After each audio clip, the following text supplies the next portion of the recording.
Welcome to the Differentiator series. I'm Joe Skarupa, Group Editor-in-Chief of RIS News. Now recently I had a chance to speak with Giri Durbhakula, who is Vice President of IT for Petco. Now Giri just hosted a very interesting closed-door session with retailers talking about the most complex system in retailing, which is merchandising. Now they were talking about pain points, opportunities, and where does the future lie for merchandising? Here's what Giri had to say. Hello, I'm here today in Orlando, Florida with Giri Durbhakula, who is the Vice President IT for Supply Chain and Multi-Channel for Petco. And Giri is an expert in merchandising. I know he just went through an interesting session, and I asked him today to pull out some key takeaways for you. And the first thing I'm going to ask Giri is, what are some key pain points that you discovered in your discussions with retailers today regarding their efforts in merchandising? Sure. Good to see you again, Joe, by the way. Yeah, we had a good session this morning. So a couple of takeaways that I got from pain points. First one that comes to my mind is lack of master data and KPIs. And what I mean by that is agreed to data, whether it's customer data, product data, item data, vendor data.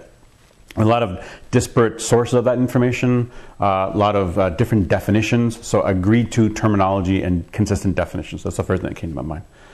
Second thing I would say would be lack of the necessary integration between merchandising, marketing, and I'll even include online e-commerce as well, when it comes to processes, when it comes to systems, when it comes to organization, and just when it comes to just promo cadence. That needs to be much more of a tighter fit there, and clearly that was resoundingly similar in all organizations. And the last thing that comes to mind is proprietary systems in the merchandising marketing space, outdated systems, things that need to be updated. People haven't kept up with maintenance refreshes, so the functionality is lacking, and then integrating that to the rest of the core enterprise systems, that's also a challenge too. So those are the three things that come to my mind. The flip side of pain points is opportunities. What topics or themes came out of that session that you think provide retailers with opportunities in the area of merchandising? I think three things. First of all, the area of optimization, whether it be inventory flow through, whether it be pricing, allocation, assortment, pricing. Those are the key areas of optimization, particularly in merchandising, that we can work on it and take it to the next level. Second thing is omni-channel. We all talk about omnichannel, but the capabilities we're talking about are to be able to deliver things like buy online, pick up in store, or like perpetual inventory visibility, distributed order management. Those are the capabilities that I think opportunities, particularly in companies who haven't become omnichannel yet, we can actually leapfrog that and work on that and get those capabilities in place to service our customers better.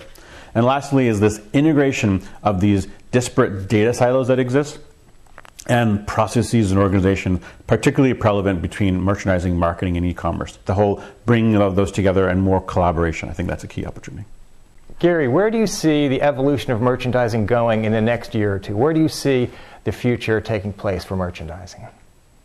Joe, that's a great question. I think the main thing that sticks out in my mind is the necessary transformation of being merchant-centric to customer-centric when it comes to merchandising.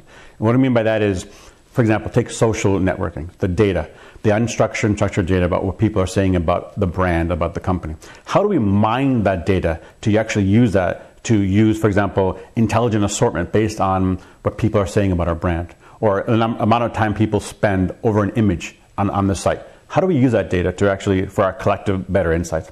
And the second thing also is be able to serve information that be real-time offers, real-time promotions in a way which is just in time, in experience, to differentiate the unique customer experience that we need. So real-time fulfillment, if you will, not just assortment, but offers and promotions.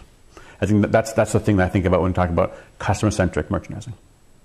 Great insights into merchandising, Giri. Now, the interesting thing about merchandising, of course, is it's the most complex and hardest job in retailing and getting harder every day. Well, that wraps up our segment for today, and for those of you who wish to visit other Differentiator Series segments, you can go to our website, which is www.risnews.com, or go to our homepage and click on the video there. Thanks again. See you again next time.